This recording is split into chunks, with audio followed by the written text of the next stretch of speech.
Hello everyone, Happy New Year. I wanted to share a quick video with you guys.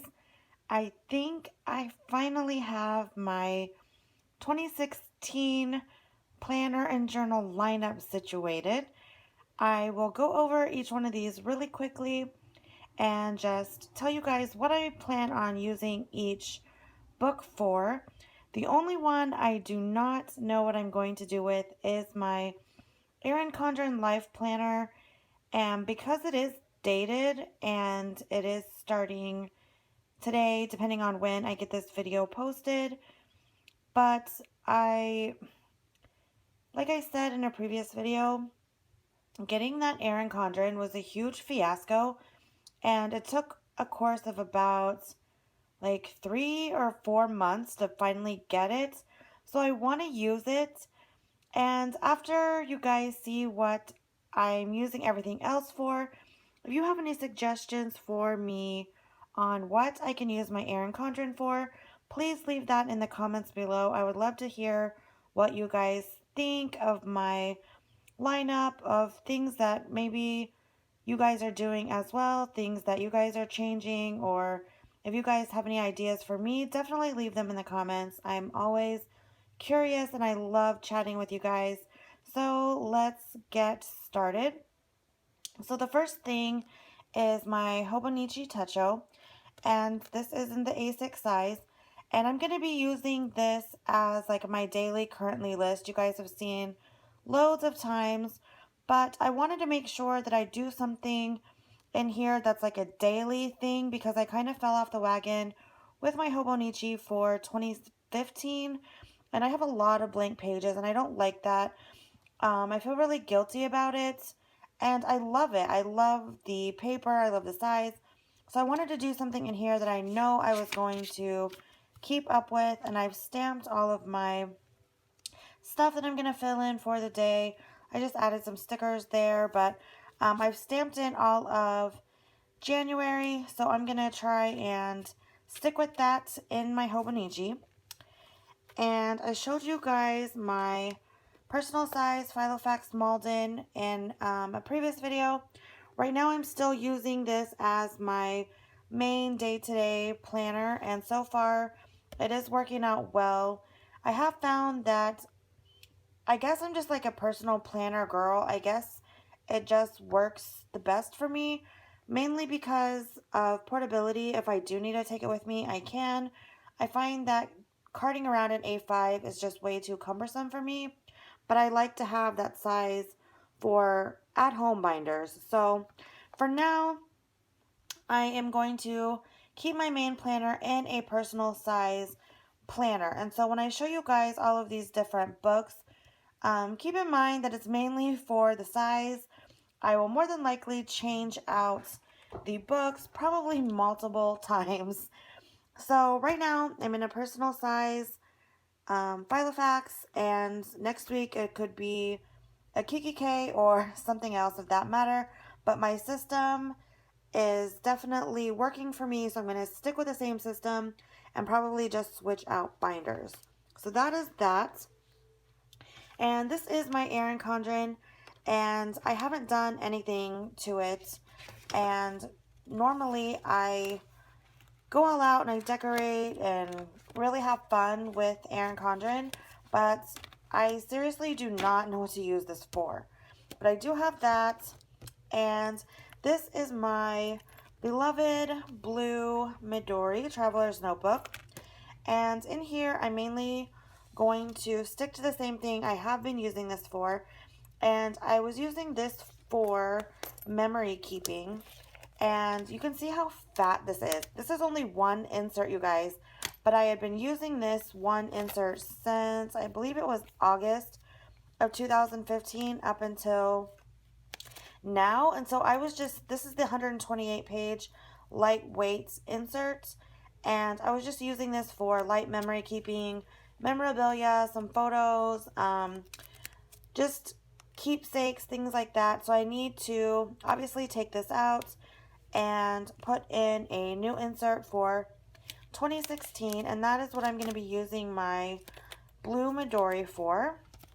It's kind of like I guess like a scrapbook type thing, I guess. I was kind of using it as memory keeping slash journal. But speaking of journal, I actually have my Hobonichi weeks that I'm going to be using for a journal. And I also kind of fell off the wagon with my writing as well. And I think it was because I just had like this pressure to fill in like a whole page a day. And sometimes I just didn't have anything to say.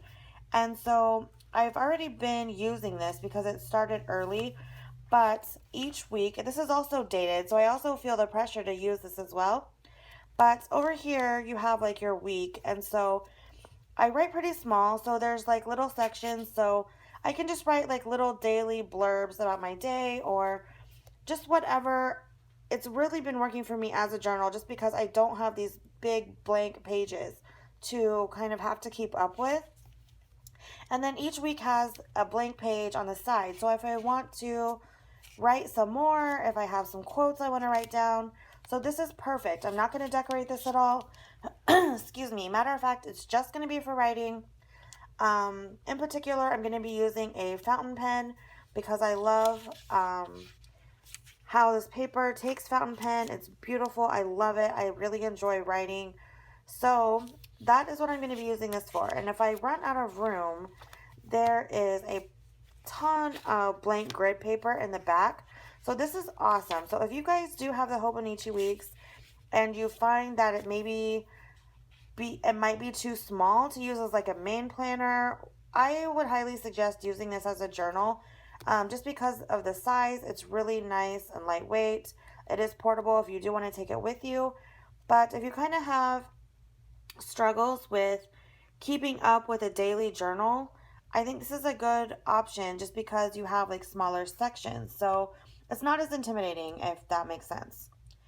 And then another thing I'm definitely going to be using throughout 2016 is some kind of field note size um, traveler's style notebook. And this one is my London Fog from Chic Sparrow. And I showed you guys this before, and I had my Lister's Got a List challenge booklet in here, and I kind of neglected that as well. The last one I did was November. I didn't do any for December. I actually did enjoy this, and I did find that I enjoy participating in this challenge in a field note size. Again, I don't feel like I have like this huge project to do every day, so I may go back to it, but for now this is still in here. And then I had my November thing, but I also showed you guys my lettering, my black insert from Yellow Paper House. So I'm going to continue my creative lettering in here. I haven't done a whole lot. And then I've got my catch-all book that I had shown you guys also in a previous video of just information that I need to keep at hand. So I'm going to house all of those in this little guy. And I love the field notes size. I love the little notebooks, and so this is perfect for just like little things that I need to keep. So I don't carry this around with me. And then last but not least, I will be using some sort of A5 ring bound planner for work. And so you guys know that I'm actually going to be working from home, and I still have a ton of receipts and papers and things to plan and meetings and conference calls and a lot of things that still needs to happen on a day-to-day basis from home, even though I'm not, in a corporate office setting every day. So I need to have a place to organize all of that, and I need to have work separated from home because even when I was at my corporate job, it was really important for me to keep those two things separate in two different planners. So I will be using some type of A5 ring bound planner for work. This happens to be the Simple Stories Carpe Diem planner in black. I may switch it out to my A5 Filofax Jack or my A5 Kiki K or Filofax Domino, whatever. Like I said, you guys will probably see lots of changes from me in regards to my planners. I know you guys, if you guys have been watching me for a while, you guys are used to seeing things change. But for now, that is pretty much what I'm doing for 2016. I feel like I've got everything pretty much organized and ready, aside from my Erin Condren. So, if you guys have any ideas or suggestions for me on what I can use my Erin Condren for, it is the vertical layout, in case you guys are wondering. Please let me know in the comments below, because I definitely want to use it. I I do feel a lot of pressure when I have inserts or I have planners that are dated. I do feel the pressure to use them. So I'd appreciate any suggestions that you guys might have for me. So thank you so much for watching. I hope you guys have a wonderful week. Happy New Year, and I will talk to you guys soon. Thank you. Take care. Bye bye.